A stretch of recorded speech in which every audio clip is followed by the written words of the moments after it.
Welcome to The Profile. My name is Gary Dunn and I'm your host. And tonight on the couch, or the chair, we have the wonderful Mr. Jamie Mercanti. We might need a couch for therapy, eh? Do you think? Well, maybe, yeah, we would. Psychoanalysis. You could lie down and I could ask you the questions. Yeah, it's great to be here, Gary. Yeah, really enjoyed this program. Yep. Watching it over the last 25 plus episodes, Yep. It's been great, mate. Thank well you. done. Thank you for watching and thank you for being a part of our industry. Appreciate being asked, mate. Yeah, Very yeah. much so. So let's start with where were you born, Jamie? St John of God and Subi, like many of the others that have been appeared on the show. It's very obviously written on the end of your birth certificate, St John of God. Musician. In brackets, Quick. Subiaco, you know what I mean? Yeah, mate. Yeah, that's another musician. Occupation, Right? musician. Yeah. Great. So what instruments do you play, Jamie? Guitar and a bit of mandolin. It's more Yep. of a hobby. So if there's a song that requires a bit of mandolin, I'll just go and purposely learn, that specific Yep. part and stuff. But it's just been acoustic and electric guitar. And I'm just a rhythm player, Gary. Yep. Unfortunately, I haven't got the same prowess as what guys like you have, or Mr. John Meyer and so on. Mate, I'm purely a rhythm guitarist, but it's more of a foil and a prop, possibly, But I've learned how to function adequately in a band format, adding some sort of sonic blend somewhere along the line. It's all about entertainment. People leaving a musical experience going, wow, had a great time. Totally. So, it doesn't matter. Exactly what it's all about. Doesn't matter what you play or how good or bad any of us strictly are. rhythm. Doesn't want to make it cry or sing. So what was the catalyst in your life where you went, okay, I'm going to do this, I'm going to be a musician? Well, I didn't really have a call on the first part of it. My parents sent me off to the local fella who was a guy called Cliff Adam in Nollamara, and Cliff was an old F-hole, heavy, 13 to 59 type setup on his arch top, and he'd go and play with a big band unamplified, and then moved into the sort of the semi-acoustic with an amplifier sort of realm of work when that sort of came about in the 50s and the early 60s in Perth. And he played in many a show band and so forth. So I was very lucky to get with someone early on that actually taught me strictly how to read music, which was obviously a great asset. But when you're 4 years old, you can't really sort of say you're inspired by Jimi Hendrix, you know what I mean? Otherwise your parents would be construed as being pretty far out. Yes. My parents were never the case. They musical? No, not really. My father is very artistic. He was a fantastic artist in any form of pencil or and painting to some degree. His calligraphy work for the business that he was in with engraving and stuff was extraordinary, and it was all freestyle done with a hand drill, not done in any other format. So it was quite unique. But he was also an amazing sculptor. In fact, when I first grew up, he built a statue of myself holding a dolphin, and it was in perfect proportion. He made it out of one piece of sandstone. Wow. And I just thought that was extraordinary, an extraordinary gift to have that sort of depth of perception to be able to do something like that. Mum, unfortunately, could whistle, and that was about it. And even then, it wasn't that tuneful. I had a more distant relative, a great auntie that was very musical and very accomplished as a pianist. But no, not really. My parents' record collection consisted of the best of Mantovani, the Sound of Music soundtrack, which I think I wore through about 20 times, and I think they had the best of the Seekers. Yeah, and that was their sort of like realm of musicality. And we had an old Philips radiogram that I used to accost religiously as a child and just load whatever they had available into it, But it was Cliff, set me on the path at 4 years of age, how to read music and play a bit of guitar. But I sort of took a break, as most people did, went to school and sport was involved. And I got a scholarship into Trinity College with the St Mary's Cathedral Boys Choir. And so I went from like reading single note guitar with chord chart type of music to working on really super heavy and super traditional classical choral work. Right. And it was a men's and boys choir. So I joined that in '72 and I got a scholarship to Trinity. And I was really fortunate because that education alone was something you couldn't pay for. But also there was obligations if you had to go to church every Sunday, basically, and 10 times through Easter, from Palm Sunday to the following Easter Sunday and so on. And exciting. But we learned everything from Handel's Messiah to things like Benjamin Britten, Bach, you know, all the great classical pieces of its time. And it was a great musical education. And the musical director was also the organist, and I just saw her in recent weeks, and her name was Annette Girk, and she was a celebrated organist that came from Perth and studied extensively in Paris and so on, and so she was very highly accredited, and to have that opportunity to play, to work or be tutored or mentored by someone of that capacity was incredible. A real luck and gift. Yeah, absolutely. Real luck and gift. So first band playing live? Yeah. Danny Peters was a guy I met. I answered an ad from the back of the Sunday Times, as most of us did in the Reader's It used to be our Bible every Sunday. Couldn't wait to get that. Who's looking for a muso? And and he was advertising because his son Trevor Judd, well, Danny Peters was his stage name. It was Danny Judd. He ran a music repair business called Zyga WA out of Morley, Robin Street, Morley, for many years out of his house. And he obviously encouraged all these children to play, and Trevor really wanted to play drums. So he basically formed this band called Wave, W-A-Y-V, as I said, with some other kids of a similar age group. And we just started playing, and he sort of gave me the opportunity of, you know, sort of expanding my guitar skills and, you know, getting a loud amp instead of just a 15-watt coronet thing, whatever you got from Kmart at the time. And he actually made my first guitar, which unfortunately I just lost recently in a house fire. But he was very generous again. It's you know, Gary, it's very lucky in life when you get to meet people that have such a humongous influence on you at a very specific time when you either need it or you don't need it, or at least expect it. But you do benefit from it greatly. And both Annette Girk and Danny Peters, especially, you know, prior to turning 18, I think were very influential in guiding me in the right path. All the good things to know about the business, you know what I mean, or playing in a band, that is. Yeah, just moulding you. And, musically and otherwise, awesome. So you went to uni for a couple of years, studied theatre arts? Yeah, I did theatre arts and journalism, but I just didn't really dig journalism by the time I got to stumps of the course. But I tried to do my best to keep the parents happy, type of thing, trying to finish something legitimate and then something not so legitimate with theatre. And theatre really gave me a huge buzz. I mean, being able to bring some musical skill or vocal skill that you learnt from the choir and so forth, and working on musicals like, you know, Fiddler on the Roof and several other pantomimes that I worked on and wrote music for. Where would you perform those? They were done at Hayman Theatre at Waite back then, and I don't know if it exists anymore, but the year that I started uni was the same year the Whopper opened. And it was quite obvious that a lot of the financial gain that Waite had up to that point of time was then being shifted over to the Mount Lawley campus. And rightly so, because justifiably it's become a fantastic institution by any stretch of the imagination, you know, from classical to jazz to contemporary to dance. Brilliant musicians coming out of there. It is, totally. And they're complete.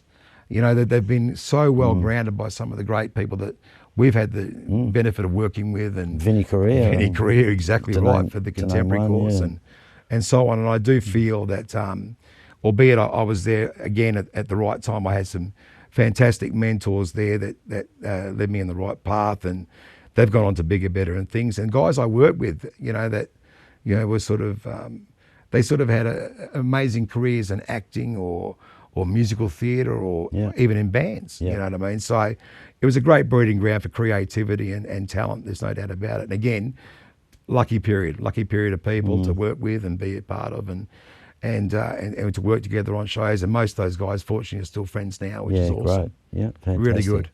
Because after that, is that when sort of Slim Jim started? Or? So I finished uni in 84, and 85 and 86 I almost worked entirely as an actor in different productions. I think I got Toe to Toad Hall, which lasted 3.5 months at the Regal, and which was a great gig. I played Toad, which was, you know, pretty good for sort of the first major production out of uni.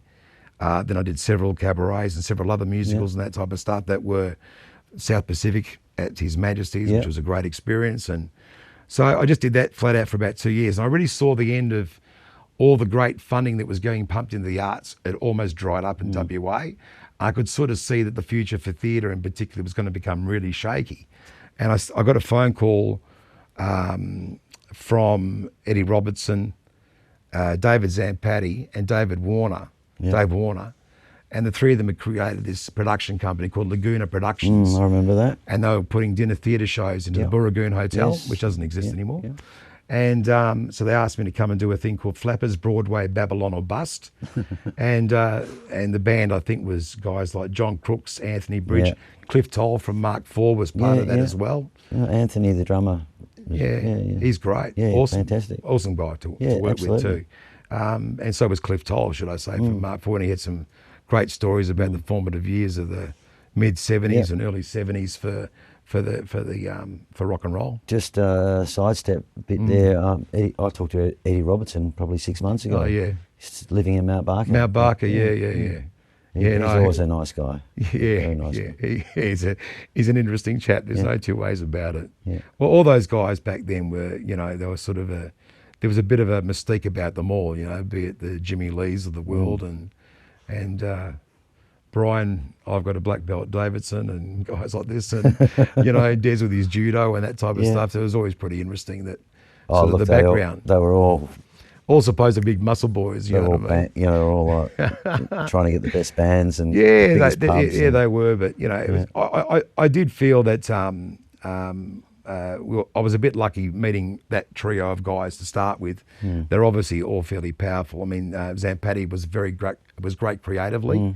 And Dave obviously had a great eye for talent. He used to do those murder mysteries up in... That's exactly right. In Yanchep and all that sort of thing. I remember my brother going to all those. These little cabarets called, the 60s and all that pop. And he used to use some very well-known local actresses and actors to go and work on these productions.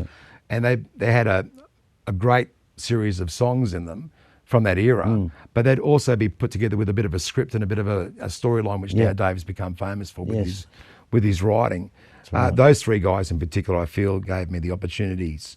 And because of that, also, when the Phatts band, I was working on a project called Godspell with two of the guys that were part of the original Phatts band, which was Steve Bloxham and Victor Petrov.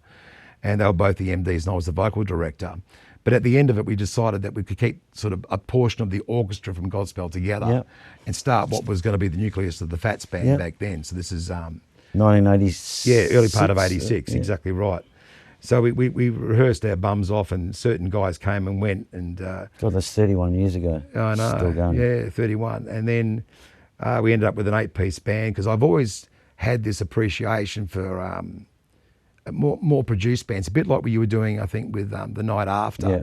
I'd always appreciate something of that magnitude, not for the sake of making more noise, but it was the sonic variety. Yeah, you had a lot of variety. A lot of variety. You could cover many, many genres, and you could certainly create more of a... What your show in particular, when I used to go and see you guys at Gobbles, it was very theatrical. There was something always going on. That was the variety of alcohol and other substances. Exactly right. If it was Redman or going nuts or Jimmy moving around the stage with his sax or whatever, there was always this lovely energetic and theatrical aspect of a bigger band. And so we started as an 8-piece. So there were 6 guys and 2 girls, and as I said, Steve and Vic were instrumental in the formation of this. Yeah. And then we brought in a guy called John DiCarlo on drums, and his only prehistory to us was playing in a whole bunch of punk bands at the Whiz Bar and in venues like that. And they were bands like the Tarantulas and the Kansas City Killers, but they spelled it with KKK. Yeah, that's what I mean? The bass player was Paul Neves. He was a first-timer. Steve Prescott, LA guitarist, was actually a bass player that played trombone. And then we had Marina Spadaccini and Samantha Legg, and Marina was in Godspell, and Sam was a friend of Paul and Steve's. So what we had was this lineup that had never been on stage in a formalised band before and had very little experience, but the chemistry was it was hard to describe in the sense that whatever it was, we had it. And it wasn't so much the musicality, it was just this genuine love and desire to perform and create this very variety-packed band that people seem to relate to. And of course, you know, when I started out, there was very few big bands out there. I mean, you're one of the first big bands that I ever saw on stage. But, you know, I've always been enamored with bigger bands and bigger sounding bands like Boss Gags. I used to think the Silk Degrees album and the variety that appears on that, and also the size of band that he used to play with, you know, a couple of horns, a percussion player, and, you know, a real funky bass player and a couple of guitar players. And it's funny, I did Lewin with Boss Gags. Did you really? And there's like four-piece. Four-piece band, that was it. And that's what we thought. Bugger. Everyone's coming out, the horns, the girls, you would think, wouldn't you? Yeah. Because that's what he was. That's what he was. Absolutely. You know, whenever I saw him, he always had a pretty maxi band on stage, at least an 10, 12 piece at least. You know what I mean? So the band kicked off and we rigged up ourselves a gig at through Victor Petrov's parents owned a share or owned the club called Club Chevron, which is then became Alligators, and I think it's the Doll's House now. But anyway, you know, I'd never go to those sort of places. Take my word for it. I've driven past it a couple of times and seen the neon sign on. And so we organised a gig on a Wednesday night, and I invited every single supposed manager, agent in Perth, and of course all the only one. Them. Yeah, there was a few more back then. There was back in '86. I mean, there was guys from No Sweat. What was his name? Pinky. Well, Pinky, and there was somebody else there as well. There was a couple of dudes there anyway, and there was obviously Rock Exchange. Vocalist was there, and Les Hinton was around then as well, and so there was a few. But the only guy that rocked up was David Zampatti. All right. So Dave came along and said he'd take on the project straight away, and took us, you know, hand and glove to the Rock Exchange to see Des and Sharon. And actually, I can remember sitting with Des, in front of Des and Sharon, and David was sitting on my side of the table. And in my innocence and naivety, I turned around to Des and I said, Des, we'll do anything. Just get us a gig. And Zampatti kicks me under the table like so hard. I actually just be shut no my mouth. money. It was going to be there was no money, nothing. He kicked me hard under the table like, shut up, you don't know what you're talking about. And I didn't. So, and that was the truth of it. So we were very naive and we were very inexperienced, but we had a desperate desire to take this new band idea or this new theatrical band concept and go and hit the stages of Perth. And we were lucky, you know, from the word go, we ended up we were so lucky, seriously. 31 years later, you're still doing it. Yeah. And can you tell me how many members in that 31? Because I know there's been a lot of different lineups. It's over 400. Over 400? Yeah, but I've got to explain something to you. We've got special projects that the Phatts have always been party to. So we have had like 18-piece bands we put together for our Christmas concert, which we used to do very regularly on an annual basis, obviously. And there'd be guys like Alf DeMasi was like an unofficial Christmas concert member. Jane Marwick, Sharon Dale, Louise Anton. You know what I mean?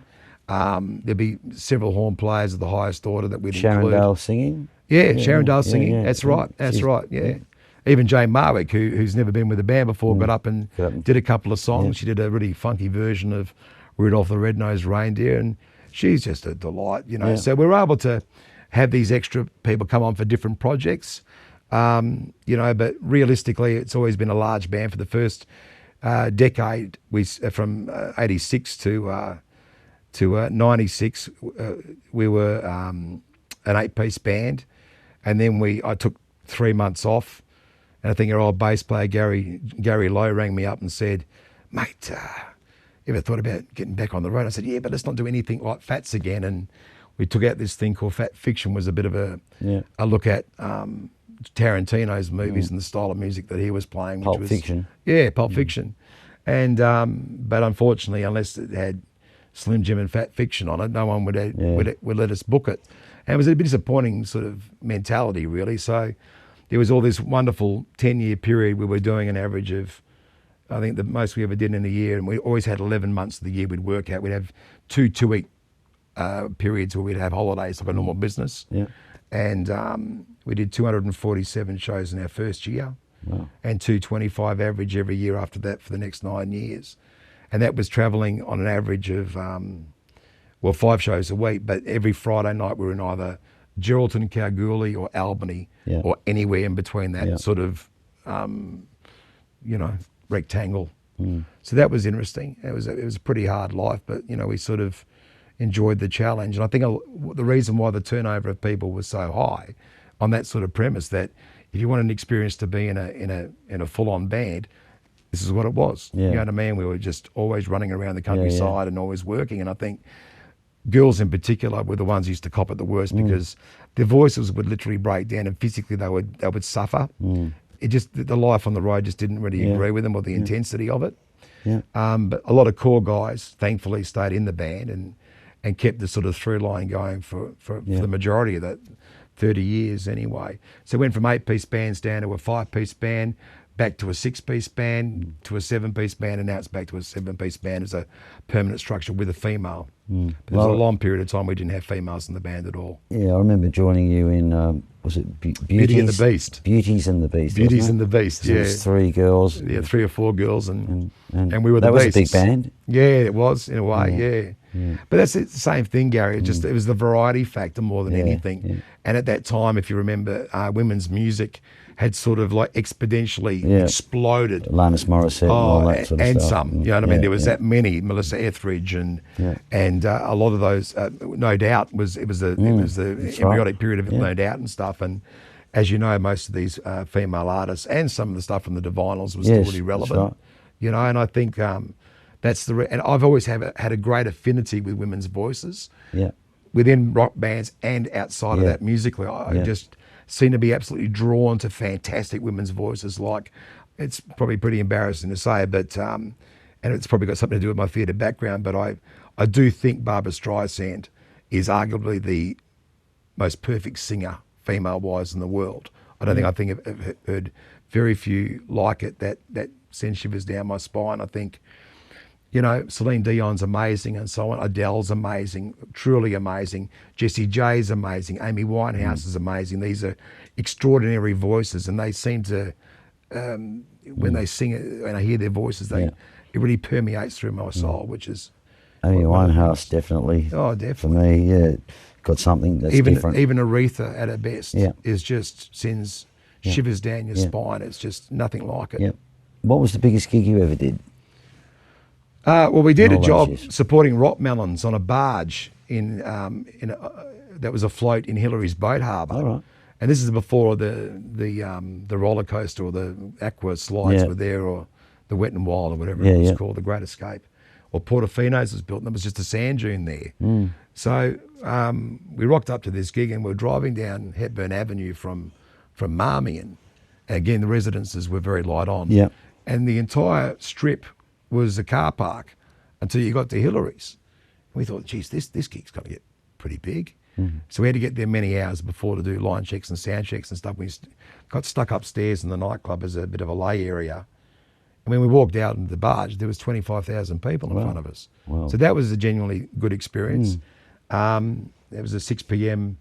or PM FM, it was, summer promotion. I can remember Gary Shannon getting up and going, this is the climax of our summer promotion here with PM FM. And he said, I love that word, summer promotion. Yes. Typical Shannon, you know what I mean? But that was good. But I think the other shows that I would accredit as being unique were the original Bindoons, having done a couple of those. They were extraordinary experiences. They were very extraordinary. They were in more ways than one. But, we actually rocked up, I think, to the first one. And it was going through a period when, remember, Happy Pants were huge, multicoloured Happy Pants. And so the entire Phatts were dressed in basically Happy Pants and fluoro colours. Now, can you imagine a band like us rocking up on a Saturday afternoon at 1 o'clock when most people would just be getting up from their onslaught from the night before, and they've taken whatever they've taken and drunk whatever they've taken and whatever, and looking up on stage and seeing this absolute like Technicolor yawn of fluorescent colour. It must have been a truly psychedelic experience. Well, it's probably more Technicolor on the ground. Yeah, probably was. But I remember being on stage for 10 minutes and said, look, I've been doing for the last hour and a half and I haven't seen one set of breasts yet.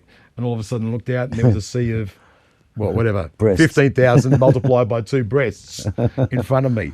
And I said, well, fair enough, guys, the girls need to have something back. And sure enough, there was X amount of the same sort of pairs of testicles hanging out everywhere as well. So a couple of funny moments like that. But I went back years later and did a couple of Bindoon drag show, one with Jimmy Barnes and another band called, I think, 9 Days. And they probably weren't the same scale as the old Bindoon, but the one with Jimmy Barnes, that was a pretty amazing gig. Yeah. He blew me out, but the atmosphere that night was amazing. Yeah. Fairly electric, yeah. So when did you start Slim Jim? Because I know you worked with Des at the Rock Exchange. Yeah, I yeah. used to come up there. Yep. And Sharon. Well, we got taken up to the Rock Exchange by David Zampatti, as I mentioned, in July 2006. 1986. That's right. And we basically just sort of started working. We started the Albion. I think the first gig we did through the Rock Exchange was the Albion on Thursday night. And then a couple of weeks later, John Maisel, who's still around now in the Subiaco licensed premises market, John organised us to play at his place at the Silver Slipper, which is at the Broadway Fair Shopping Centre downstairs in Netherlands. Yeah. And it was licensed for 225 people. And we had 600 players. Don't ask me how we fitted them in. And there was always a queue out the back. And I can't compare this to the days of, your V Capris or your Jets or your Flying Fonzarellis, for example, be it the big beer barns. But what was intense about it was 225 license, and we had 600 V Capri players. had 225 girls alone just out the back in the band room. I have heard that. Believe me, many a time. Yeah, I'm sure it was true. So you worked at the Rock Exchange booking bands for a while, didn't you? Yeah, I did.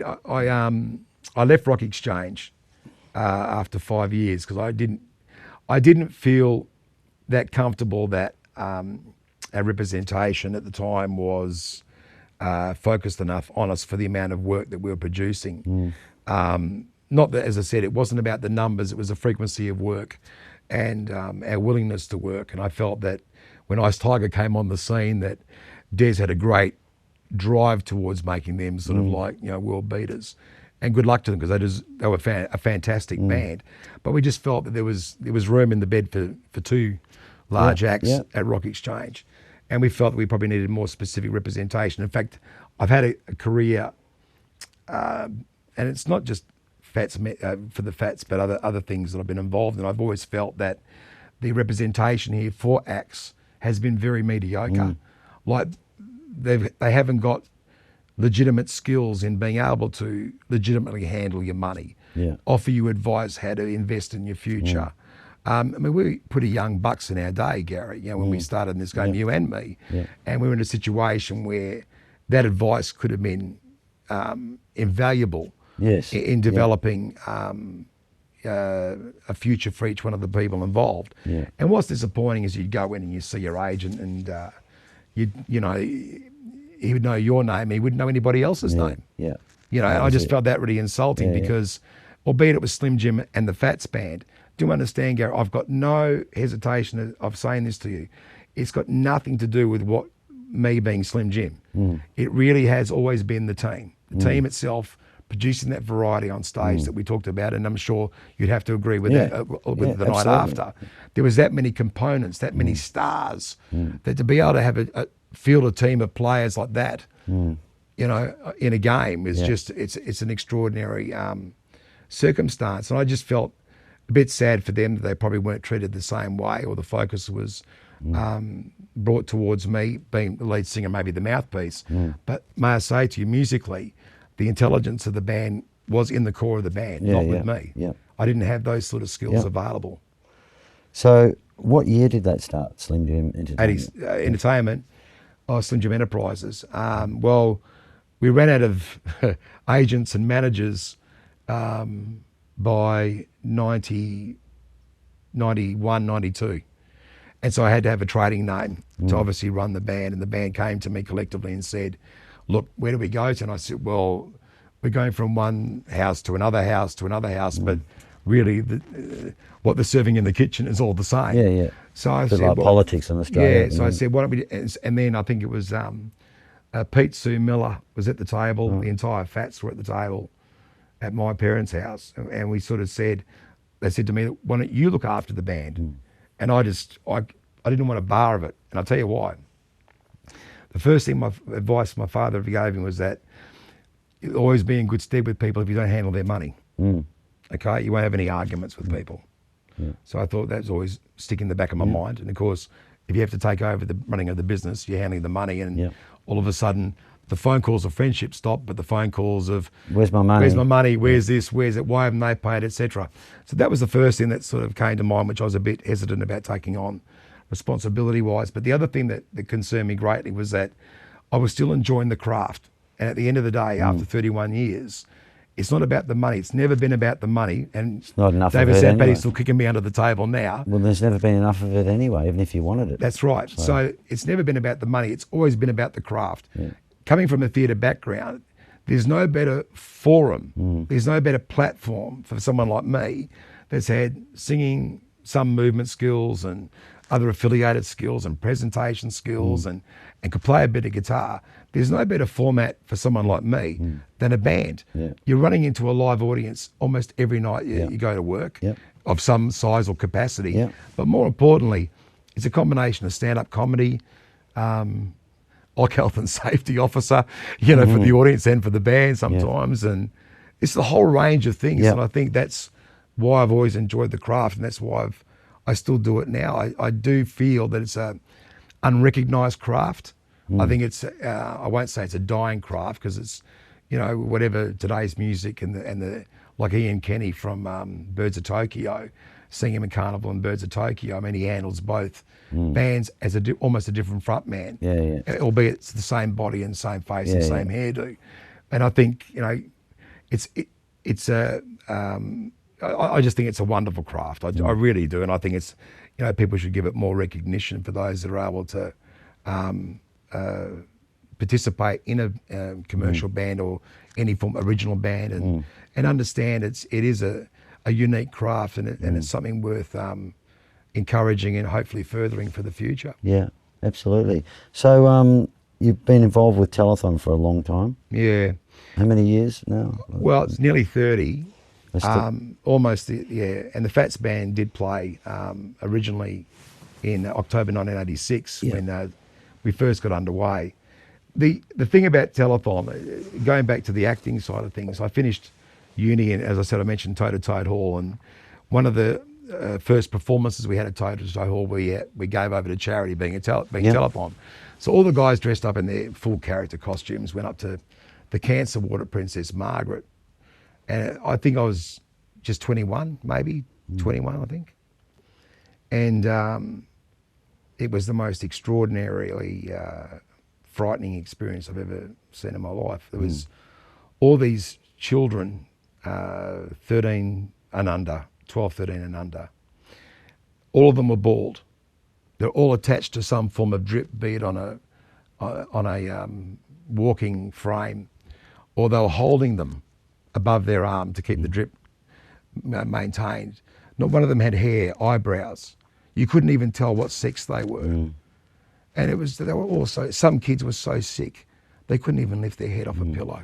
And then sometimes you saw kids that were a bit more mobile, but it just took me to the core.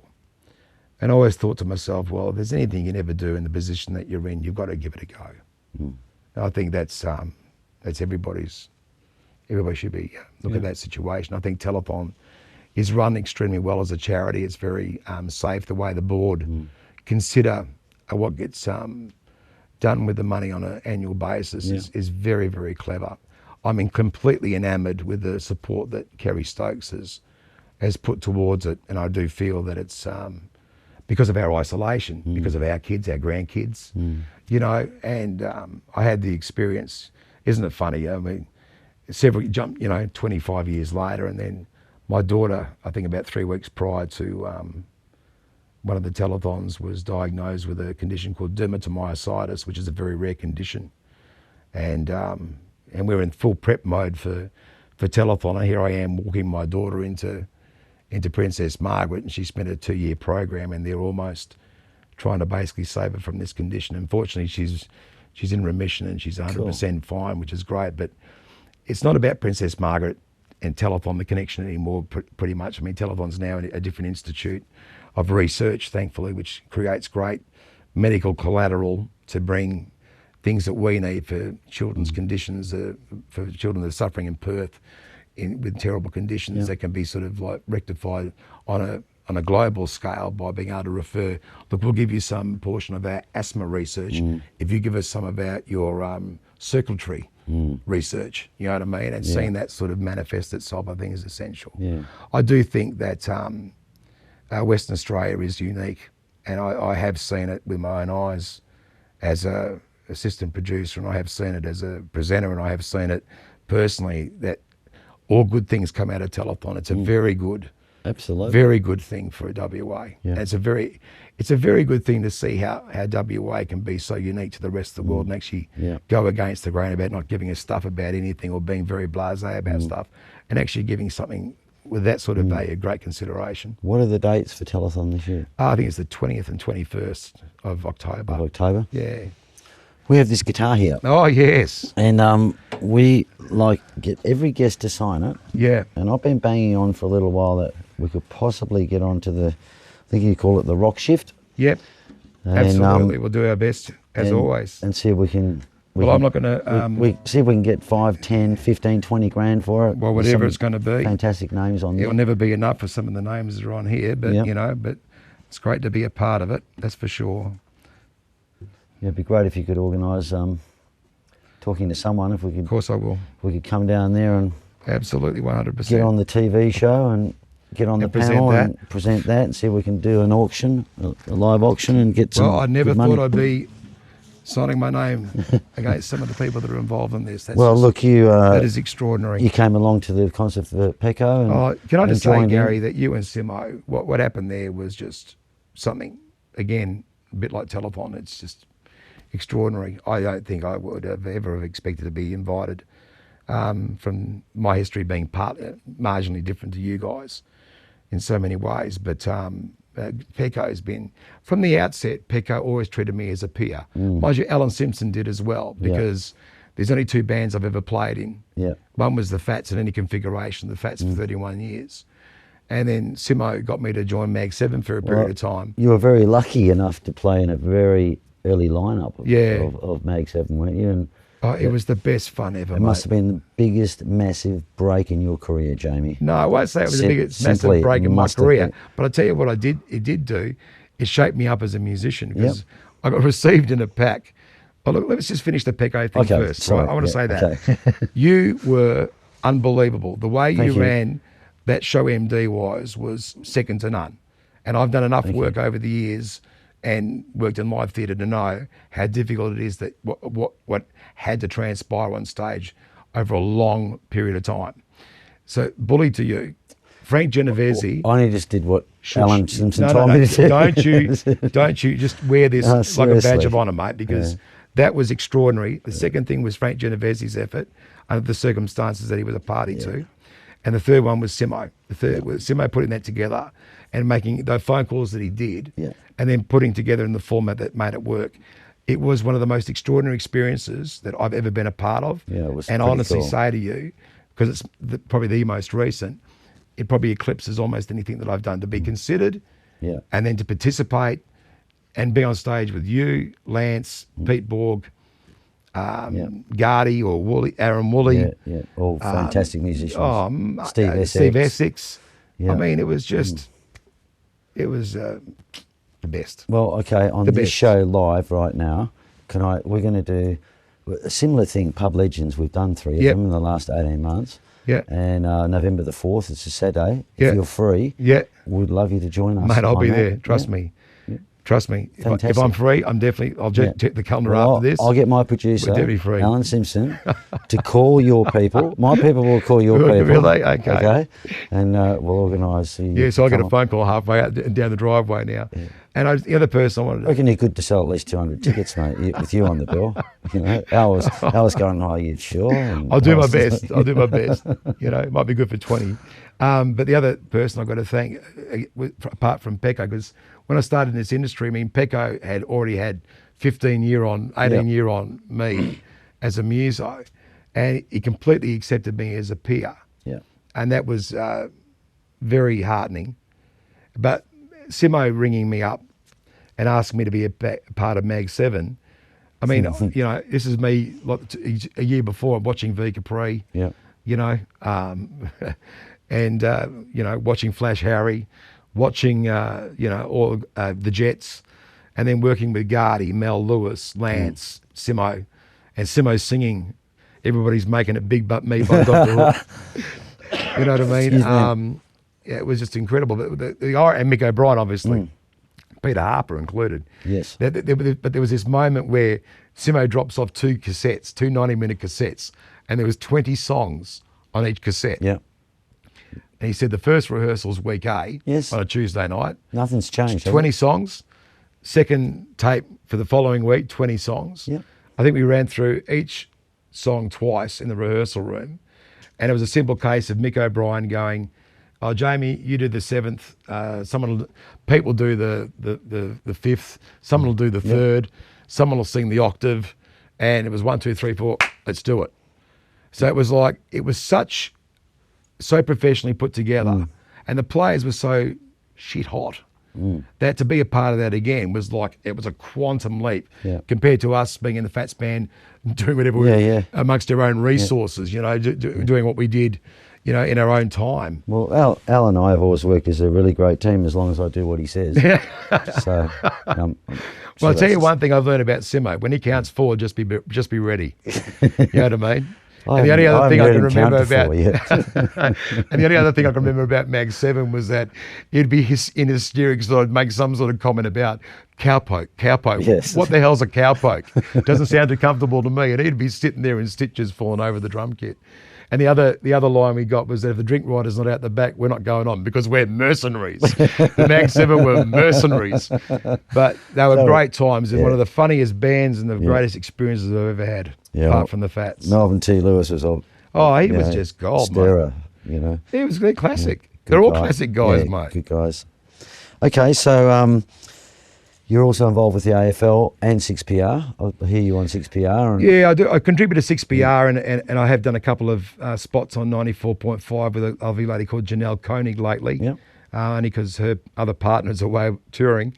But the contribution night with 6PRs with Chris Ilsley's evening program, and Christina Morrissey's is my foil, and she's a damn fine looking foil to have in a studio, let me tell you. Yes. And but she's awesome talent. And again, Gary, it gets back to those sort of skills you learn as an actor, and being interested in, I think, humanity, I suppose. And it seems to work well what we do, and we don't always agree on air and that type of stuff. We've got some pretty diverse points of view, but that's what Talkback Radio is about. That's what it's about. And so now you're doing another play. Is it Beauty and the Beast? Yeah, Marina Del Basso, who has been my a person that's worked alongside of me with Telethon for the past nearly 30 years.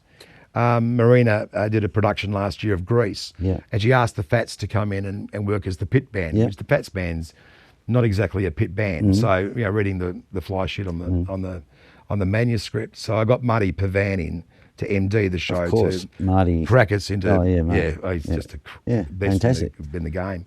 So he cracked us in the line. I went and studied had a couple of lessons with Reese Wood to get my reading skills back up to par, and I put Pat Rialdi in the band as well because he's one of those great session players. But the rest of the guys were basically pretty much Phatts band crew, except for a couple of ring-in sax players. And we pulled 12,500 people in 14 shows last year at the Regal. And I really got a bit of a taste for it again, and that sort of excitement and thrill that I used to get years ago working in theatre. I know one thing our viewers would definitely be wondering, which are you playing the Beauty or the Beast? Neither. Come on. No, I'll tell you. So Marina rang me up and said that she'd be interested in for me to be the arch villain, which probably explains the beard and the black stripes. And he's also the asylum keeper. Have you been dyeing those? Yeah, I've had to dye. I've dyed this in. Yeah. I have got 2 lines there, but they look more like tobacco stains. You know what I mean? So I've got the 2 GT stripes put in, and doing the Edmund Hillary as Pecco puts it. Yes. But it is the arch villain, and it's obviously formed from the cartoon, the animated film. Sure.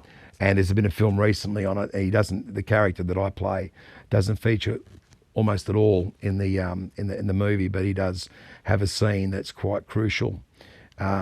to the swing of things in the second act of the show. And she asked me if I'd be interested, and I said, well, you know, tiny steps back in, and I feel this is probably the best opportunity. And the rehearsals have been great, you know, fantastic. But it is going back to an I see it on Facebook. You're putting a few photos up there. Well, Marina's got a very grand eye, you know what I mean? She's always dealt with lots of people on stage. So I know she's got a lot of, I don't know her, but I know she's got a lot of respect. Oh, she's a wonderful talent. I mean, it's one of those things that she is the perfect person for Telethon. If you want to get large numbers on stage in some sort of, you know, format or, you know, formulated way, she's able to master that. And she's got great eye for structure, great eye for design, great eye for colour. And she's got a great commercial nous, which is very rare when it comes to those sort of artists or choreographers. And she comes from a heavy dancing background. So working with her in this situation has been great. It's nice to be able to be amongst that sort of energy again. A lot of the kids in the show are a certificate level course, which is TAFE level. As not like WAPA level, which is a university undergraduate sort of course. It's a TAFE level. But you know, the energy's there. They brought in other ripe and right people for the job when it comes to the other roles in a professional mentorship. And so, but it's been a really good show. I think it's going to be great. There's 16 shows in 14 days. It kicks off on the 25th of August and finishes on Father's Day on the 3rd of September. Yeah, I'll just see how the whole body copes with the whole thing. Having to be able to dance and sing again at the same time. It's taken me time, mate. The DNA is, you know, having to be rejigged. I'm sure you'll be fine. Oh, I'll get there. Well, I'm going to ask you 15 questions in 2 minutes. It's called The Chase. Yeah, okay. Stop. Stop the clock. So we're going to start the clock now. What's the first single you bought? I didn't buy singles, Gary. I actually bought albums from the word go. What was the first album you bought? A Little Bit More by Dr. Hook. Good answer. Earliest influence from a musician or band?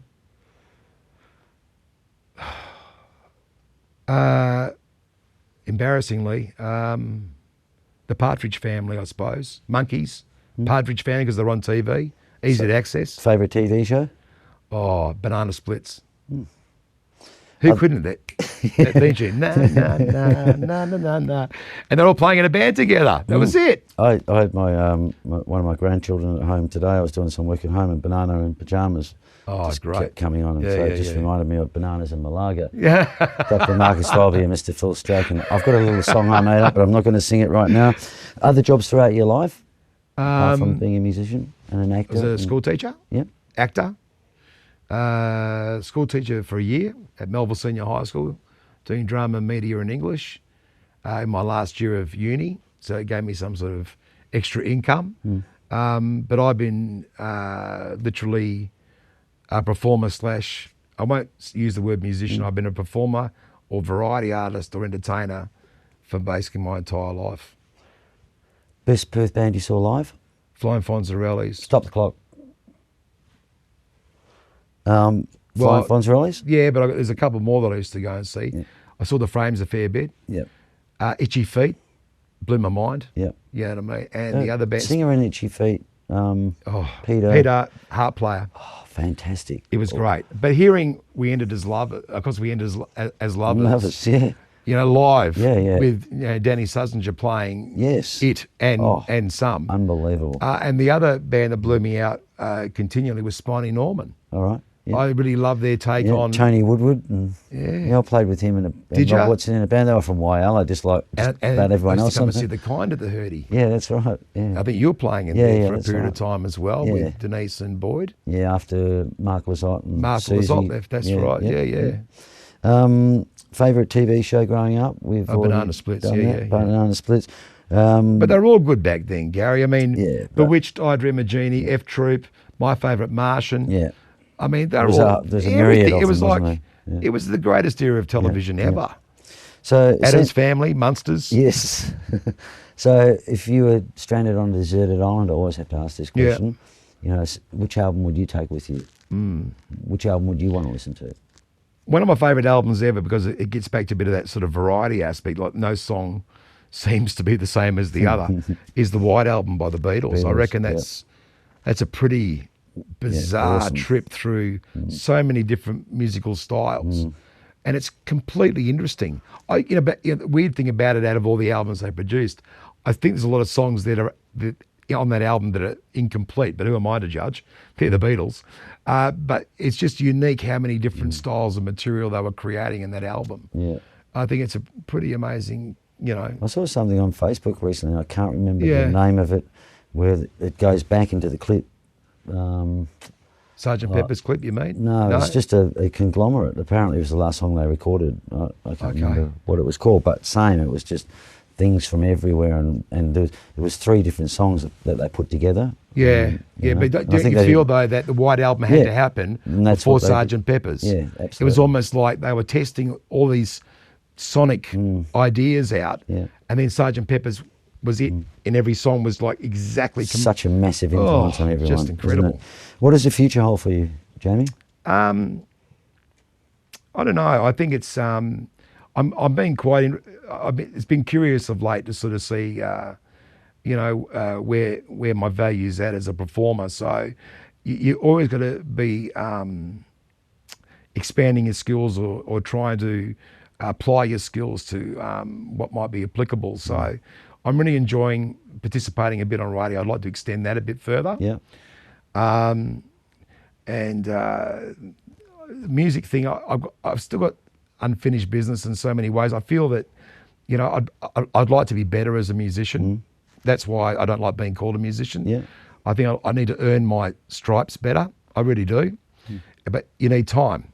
And of course, when you're running a business and you've got 3 kids and you're married, and it's not that easy. Because I do feel that the conversation we're having now is, it brings me the concept that, being a performer or being in what we've done in the past, and the wonderful experiences that we've had, it's a very selfish existence, Gary. And it has a massive impact on your family. I missed out on so much with my kids and still do with my grandkids. That's right. I mean, you're probably, exactly right. And that's another new focus that I hopefully will get to one day. You'll love it. Oh, yeah, I'm sure I will.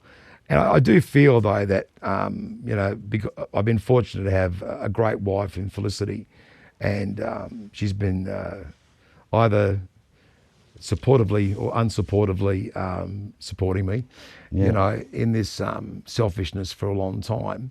I think I'm a rare being these days. I probably haven't grown up enough to sort of go, what's your day job?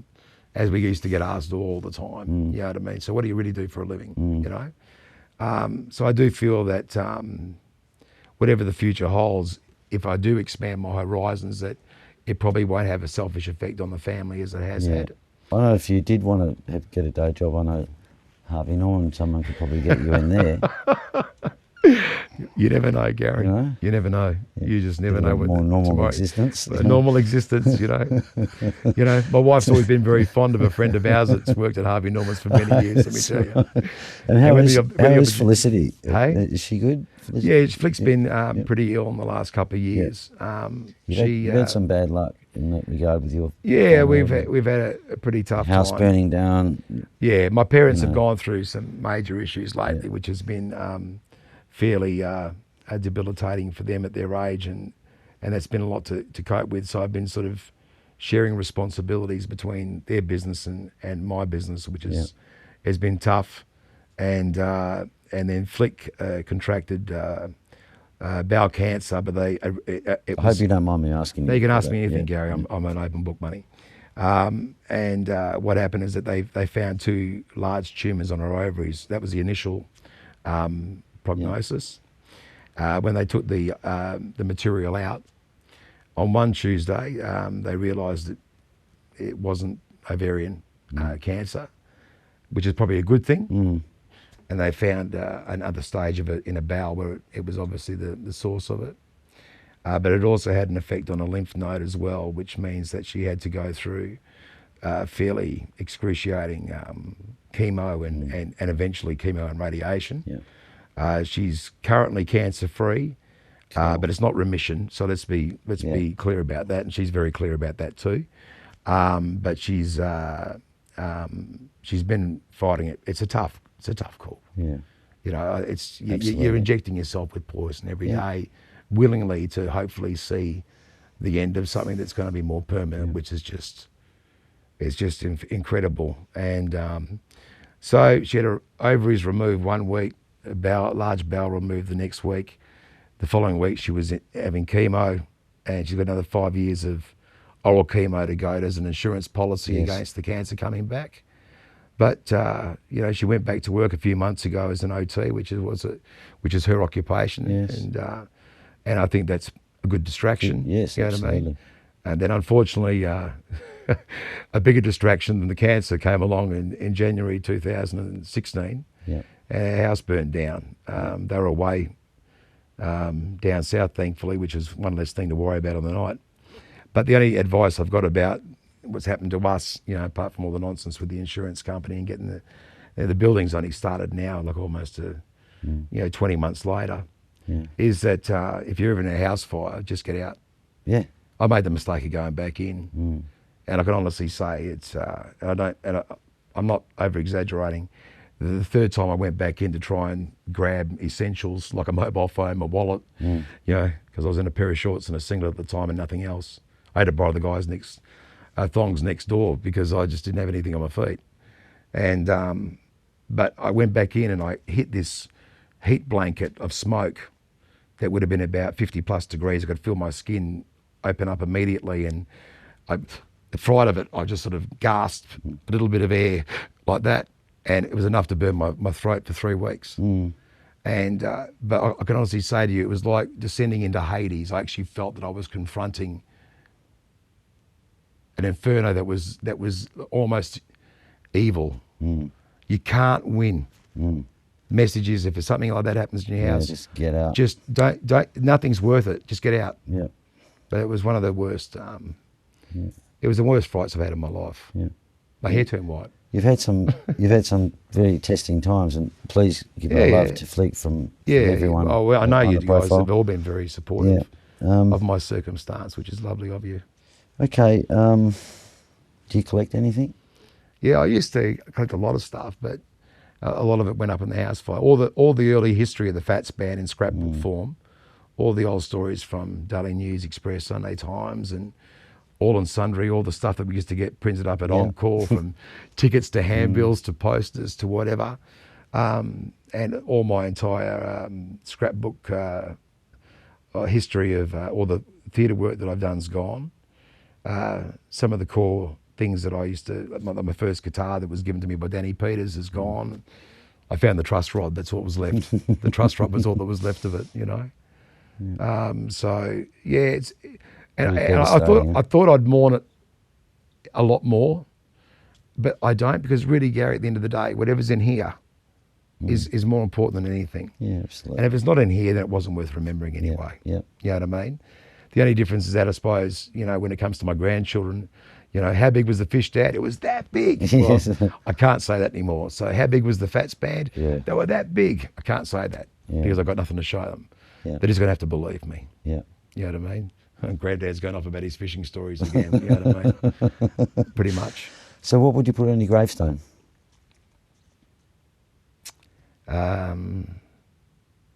Dearly loved and sorely missed by his wife and children and their children. No. Excellent. You've got a very close family. Very That's all I got, buddy. Proud of that. That's all I got. Yeah. One other question to finish it up. Can you tell us something that nobody knows about you? That you could possibly reveal? I suppose a few things. I'm a chronic smoker who wished he would give up. That's the first thing. I've tried a few times but haven't been successful, hopefully soon. I've always been not so much a loner, but I'm very comfortable by myself, which I suppose is a bit weird. But, you know, when I was a young fella, you know, at 13, 14, and playing every John Denver song out of An Evening with John Denver songbook, and James Taylor songs or Cat Stevens songs or whatever, you know, I was always able to, you know, I was never bored by myself. Yeah. I didn't need company. Yeah. But which is ironic when you get up. I mean, you think I'd be Ed Sheeran. You know what I mean? Get up there with a couple of loop pedals and I'll be right. But no, I've always it was a complete opposite with the Phatts and any concept that I worked on. It was just the more the merrier. Yeah. Like, you know, and I just felt very comfortable in a team scenario. And I think realistically, Gary, there's nothing more important in our game than being an effective part of a team. Yes. So an effective member in a team, because, you know, everybody throws their cards on the table and brings their best stuff to the table, and that's what gets thrown out to the audience. I think that's I honestly think that's my greatest talent is I'm able to be a great contributing member to a team. Relationships, human beings, that's what we're all about. Totally agree. And that's what makes it. But haven't you found now that even at our ages now that we can look back on 35, 40 years in some instances, you know, and think about all these wonderful moments and wonderful relationships that we've had, and to think they're as strong now, and we all look out for each other in some capacity. You know, I mean, John walks in, I mean, I know that guys like John were with Sharon O'Neill and Rose Tattoo and Swanee and so forth, and to think that, wow, someone from Perth got a gig like that. Because the difference is he's also a mother of a player. You know, like he's a supreme master of his gift. Well, look, come along and join us with the Pub Legends. I'd love to do a part Please, of on November the 4th, because we've got awesome. Lisa Hill from Seal on the Beam coming on. I used to love Seal on the Chuck Beam. Hargreaves from Uncanny X-Men. Fair bit of work with Daryl Braithwaite too, Chuck in his day. Yeah, that's right. So absolutely. You know, it's just going to be fantastic. Another full house, I'm sure, at the Charles Hotel. And for our subscribers, or people who want to subscribe to the show, please get on the link and give us a thumbs up, and we'll be sure to let you know what's coming up. We've got plenty of, there's hundreds and hundreds and hundreds of musicians to interview. That you've interviewed, right, has always had this massive recording career, right? And the only thing I've got is that the only thing that we ever released was a thing called Slim Jim and the Phatts live at the OBH. But it was, dare I say it, the only thing that challenged the Jets rock classics for about a 6 to 9 month period on the charts. And I think we actually took out #1 spot for about 2 weeks. You know what I mean? But this is the only cassette that in existence that's left in stock. And this you know is the what? last one. You're at ProCopy now. You could see Dr. Marcus Welby, MD, and he can transfer there. a cassette. He can transfer this CD. to anything you like. I love it. We could sell those, no problem. Couldn't we, Mark?